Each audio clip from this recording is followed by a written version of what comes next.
কে? আরে মা সকল আমি 3 দিন ধরে খাই না, না খাই রয়েছি 3 দিন ধরে আমি।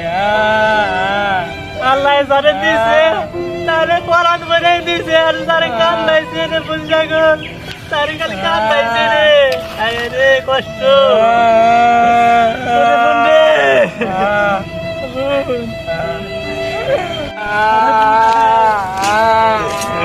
কি ব্যাপার? আপনি কান্দন কে?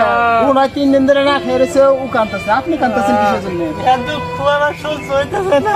আরে ভাই এই জন্য কান্দাছি। আপনার ব্যাগে না পিঠে বিস্কুট আছে, এটা ওর দিলেই তো খাইবার পারে। 2 দিন কান্দা দিবার রাজি আছি, পিঠা দিবার রাজি নাই।